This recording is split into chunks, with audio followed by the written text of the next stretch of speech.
சொன்னார், உன்னுடைய bedroom life என்னங்கிறது சொல்லு, நான் உன் கூட நீ தேவனோடு எந்த எந்த அளவுக்கு ரிலேஷன்ஷிப்பில் இருக்கிறது நான் சொல்கிறேன். எமோஷன்ஸை வந்து நமக்கு நம்ம ரெஸ்பெக்ட் பண்ணணும். அவங்க ஒரு ஹஸ்பண்ட்ஸ் எல்லாம் நம்ம என்ன செய்வோம்னா, வெளியில் ஆரம்பிப்போம், சுற்றுவோம், 4 பேர்கிட்ட பேசுவோம், எல்லாம் செய்வோம். ஆனால் ஒய்ஃப் பெரும்பாலும் ஹவுஸ் ஒய்ஃபாக இருக்கும்போது அவங்க வீட்டில் தான் இருப்பாங்க. அவங்க பேச வேண்டிய ஒரே ஒரு ஆள் யாருன்னா ஹஸ்பண்ட்ஸ் மட்டும்தான். அப்போ நம்ம எவ்வளோதான் டென்ஷனோட எவ்வளோ காரியங்களோடு வந்தாலும் நான் சொல்கிறேன், அவங்க பேசுகிறத நம்ம செய்கிறோமோ இல்லையோ கேட்டால் போதும். நான் சொல்கிறது கரெக்டாக இல்லையா?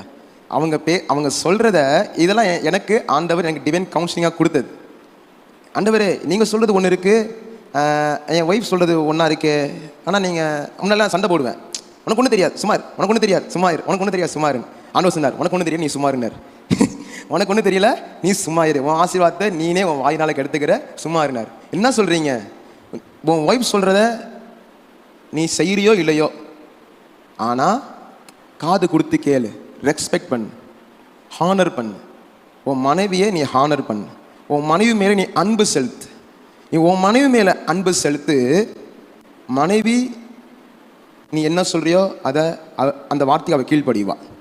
நம்ம என்ன சொல்கிறோம், மனைவி கீழ்படி, இந்த வார்த்தையை பிடிச்சிப்போம், மனைவி புருஷர்களுக்கு கீழ்படி. ஆரம்பத்தில் நானும் இந்த வார்த்தையை வச்சு முக்கி பார்த்தேன், ஒன்றும் நடக்கலை, வெடிச்சிச்சு. ஆனால் இது அடுத்த வசனத்தை பார்க்குறேன், 3வது வசனம் 4வது வசனம் பார்த்தா அதில் போட்டிருக்கு, புருஷர்களே மனைவி மேலே என்ன செய்யுங்க, அன்பு கூறுங்கள். அப்படியே கிறிஸ்துவும் சபை மேல் அன்பு கூற வேண்டும். இங்க பாருங்களேன், கிறிஸ்து சபை மேல் அன்பு கூறுது போல புருஷர்களே மனைவி மேல் அன்பு கூறுங்கள் சொல்லியிருக்கலாம். இதான நியாயம், இப்படி தான் சொல்லணும். ஆனால் அந்த வசனம் பார்க்குறோம், எபேசியர் 5 வரும். அதில் பார்க்குறோம் எப்படி இருக்குன்னா, புருஷர்கள் மனைவி மேல் அன்பு கூறுது போல கிறிஸ்து சபை மேல் அன்பு கூறுகிறார். இதுதான் மாடல். இதுதான் இங்கே இந்த வெளிச்சமே வந்துச்சு. கணவன் மனைவிக்குள்ள இருக்கிற அந்த உறவு, அந்த அண்டர்ஸ்டாண்டிங் தான்.